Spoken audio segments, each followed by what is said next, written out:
หยุดมือเดียวกับไปเที่ยวต่างประเทศได้คุณนนท์สิพาไปส้มบรรยากาศการขว่ำแม่น้ำโขงไปยังเมืองเล่าวอยู่หม่องด่านเปิดใหม่อยู่ที่บ้านโคกไผ่อำเภอปากส้มจังหวัดเลยครับขว่ำไปฟังพุ่นก็สิเป็นด่านบ้านว่างซึ่งขั้นผู้ใดมาข้ามด่านหม่องนี้สามารถเอารถข้ามไปได้ครับแต่ว่าสิเป็นการขึ้นเรือไปครับไปขึ้นท่าทั้งพุ่นที่แนมเห็นอยู่ทั้งหลังนั่นแหละครับเป็นแพที่สามารถเอารถข้ามไปได้พร้อมค่าใช้จ่ายคุณนนท์ก็บ่รู้คือกันครับเพราะว่ามื้อนี้เดินทางไปแต่ตัวเจ้าของบ่ได้เอารถไปนำสำหรับการเดินทางแบบตัวบุคคลนะครับมีค่าใช้จ่ายอยู่2อย่างนั่นก็คือค่าเรือไปกับคนละ50 บาทไป50กับ50เป็น100ครับส่วนค่าไปเหยียบแผ่นดินเขาเจ้าคนละ40 บาทแล้วก็สำหรับด้านมองนี้ครับผู้ใดข้ามมาแล้วสามารถเดินทางต่อไปยังเมืองเฟื่องในระยะทางแค่100 กิโลครับเพราะฉะนั้นผู้ใดที่มีรถเบิดงวดแล้วก็สามารถไปเฮ็ดพาสปอร์ตรถยนต์มาข้ามมองนี้ได้เด้อครับสะดวกสบายเดินทางโดยตัวเองและแล้วคุณนนท์ก็เดินทางมาถึงต่างประเทศแล้วล่ะครับเป็นเมืองที่คุณนนท์อยากมาย่ำได้กับประทับใจย่ำนั้นซึ่งมองนี้เอิ้นว่าด่านสากลบันวังครับเฮาต้องไปสแตมป์เข้ากรอกข้อมูลเล็กน้อยจ่ายเงิน40 บาทเห็นป้ายบอกทางมองนี้บ่ครับไปนครหลวงเวียงจันทน์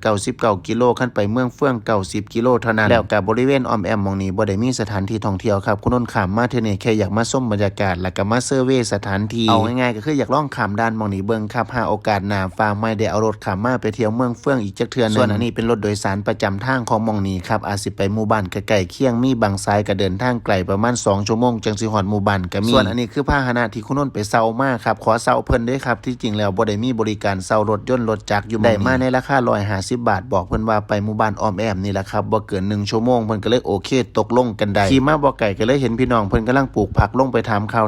ครับกำลังปลูกกระเจี๊ยบเขียวเพิ่นเอิ้นว่าผักเอเละว่าซั่นออกเสียงถูกบ่ถูกก็ต้องขออภัยเด้อครับเด้อหลังจากนั้นคุณนนท์ก็ขี่รถกินลมชมวิวไปเรื่อยๆจนไปฮอดบ้านน้ำฮิซึ่งเป็นหมู่บ้านที่อยู่ตรงข้ามกับตัวอำเภอปากส้มฝั่งไทยไปไสก็บ่ม่มวัดม่มว่าครับแว่เข้าไปวัดในหมู่บ้านนั่นล่ะครับเข้าไปชมบรรยากาศไปเห็นเพิ่นเลี้ยงแบะแล้วก็เป็นทางลงไปบงน้ำโขงต่อมาก็ขี่รถส้มบ้านส้มเมืองเบิ่งวิถีชีวิตของพี่น้องทางฝั่งลาวนะครับก็คือกันกับบ้านเฮานี่แหละครับมาแวะซื้อสินหลอดกับพ่อตู่นี่พร้อมอากาศมื้อนี้ก็กำลังดีครับบ่แดดปานใดนะครับแดดลมตกเย็นสบายขี่ไปขี่มาแต่อย่าลืมนะครับเล่นถนนของฝั่งนี้ตรงข้ามกับบ้านเฮาก็ต้องระมัดระวังเป็นพิเศษการขวามของมาเยี่ยมพี่น้องทางลาวเทื่อนี้ก็ซ้ำนี่แล้วนะครับมาดูหลานลาวเบิ่งบรรยากาศหาทั้งเทื่อหาทั้งที่ได้เอารถข้ามมามองนี่อีกเทื่อนึงครับเพราะแต่แล้วภารกิจก็เอารถมาส่งร้านนี่แล้วนะครับต้องขอบคุณเจ้าของร้านที่ให้คุณนนท์เซารถแบบยืมไปแบบบ่ได้ตั้งใจนะครับเพราะว่าเพิ่นบ่ได้ให้บริการในการเซารถมีมาจำพาสปอร์ตไว้แน่เล็กน้อยครับหลังจากนั้นก็เดินทางกลับบ้านเฮาเมืองไทยครับกลับมาเฮ็ดงานคือเก่าเหมือนเดิม